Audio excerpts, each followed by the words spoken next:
e mori për të uzurpuar bunkerin anti-amerikan dhe bunkerin që ta ruaj nga drejtësia. Dhe paria e ditë të bënte luftë civile me brenda partisë tim 8 janar të 2022-shit, ai nuk mund ta lëshojë një partinë se humbi 10 nga Tiranës. Është e pa. Sidi, vetëm do ta merr kuptimin tënd, vetëm të dëgjonin pak zotin Gonxhe, është në një prononcim për mediat, është më i votuari deri më tani në radhë e Partisë Socialiste me votat preferenciale. Tani nga ato votimi që janë numëruar është më e votuara. Kjo nuk ka lidhje me sot. Kjo sot nuk ka lidhje me numërimin për kandidatin. Ky do filloj me njerë më pas edhe do të njihemi në proces, por sot është një moment i gëzuar për ne për të njoftuar fitoren në Partitë Socialiste në kombinat, që nuk është një nga zonat më të lehta në kryeqytet, sepse ka pasur problematika dhe halle që lidhen me rindërtimin edhe me fatkeqësinë e tërmetit që ka goditur më shumë se gjithë zonat e tjera në kryeqytet. Kjo është shumë e rëndësishme. Ne kemi pasur edhe një rënje të numrit të votuesve për shkak se nga kombinati, nga njësia 6 shkojnë drejt njësisë 14 disa mijëra votues për shkak të pashaportizimit atje, sepse është njësi shkruar nga njësia 6 dhe kemi pasur një bisedë për Radio CNN, por e vijojmë së bashku këtë komunikim, Sidi. Dakor, e kuptova pak sepse ne kemi folur vazhdimisht edhe për PD-n edhe për Ramën, por unë duat përfundoj këtë dhe duat shkojmë tek partitë e reja mes tyre dhe koalicioni Euroatlantik. Nëse ma lejon vetëm një koment për zotin Gonxhe, për rezultatin. Patjetër. Rezultati është illustrues i gjithë në nivel mikro i asaj që ndodhet në nivel makro në gjithë Shqipërinë. Aty ku njerëzit shikojnë që ka pushtet, ka para, ka të ardhura, një pjesë e njerëzve, pra që tashmë është bërë një render veprus politikë, ekonomi, interesa, ata aty shkojnë.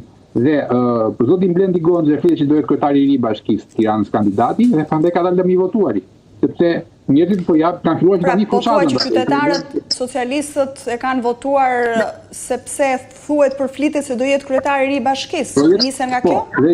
Po, absolutisht. Dhe që nga ai moment ai tani njerëzit po i thonë që shko, unë po dalin si thua sa më shumë vullnetar, që unë po ndihmoj tani dhe unë nesër dua një shkëmbim nga ty. Pra, një pjesë e qytetarëve, një pjesë e madhe dërmuese, pra ato 600.000 vota gati që ka marrë Partia Socialiste, një pjesë dërmuese janë vota të cilët kanë një raport shpesh herë të shëndetshëm, shpesh herë të korruptuar, por që kanë një raport interesi ekonomik me pushtetin. Dhe jemi koshient të këtë para shumë kush politika tashmë në gjithë vendet perëndimore. Tani, do kalojmë pak tek partitë e reja, meqense më the që kishte një rezultat zhgënjyes edhe te koalicioni Euroatlantik, meqense ti edhe pjesë je i brendshëm në këtë subjekt politik. Janë ta ishin kontakt.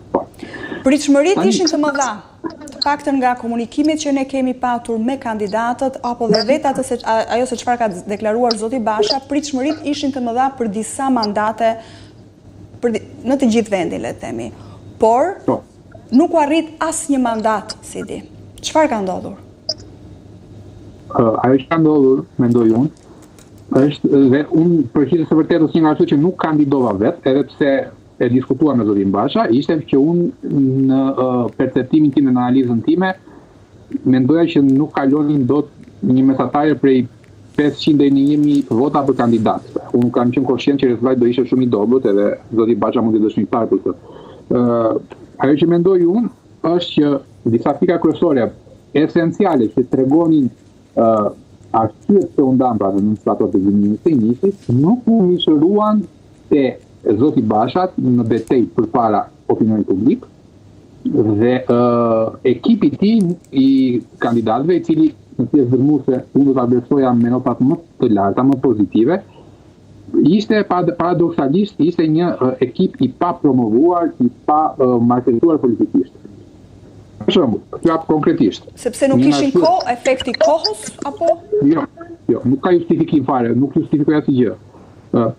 Koha ishte më se mjaftueshme. Vetë zoti Basha e ka thënë që në 1 qershor para një viti ne shpallëm programin. Unë pata nderin dhe e falenderoj që ai më bëri pjesë atij programi në aspektin ekonomik unë kam me profilin tim. Një vit kohë do të ishin krijuar ato celulat e brain gain për secilët nga sferat dhe opinioni publik, grupeve të interesit, duhet të ishte prezantuar sa janë ekipi për ekonominë, sa janë për shëndetësinë, sa janë për arsimin dhe për spratë e tjera. Nuk u bëra asgjë tjetër. Në një vit kohë u mor vetëm me fokus duke takuar struktura. Pra, u mbyllov në nuklin e tij, në bërthamën e tij, u mbyll aty dhe takonte njerëzit që i di që i ka nga mbrapa, atë 1.5%. Pra, unë jam shumë koncient, përfshirë dhe vetë. Pra ndoj që një strategji të gabuar, që përpara zgjedhjeve, përpara fushatës, shumë përpara. Ndoj që një vit përpara fushatës dhe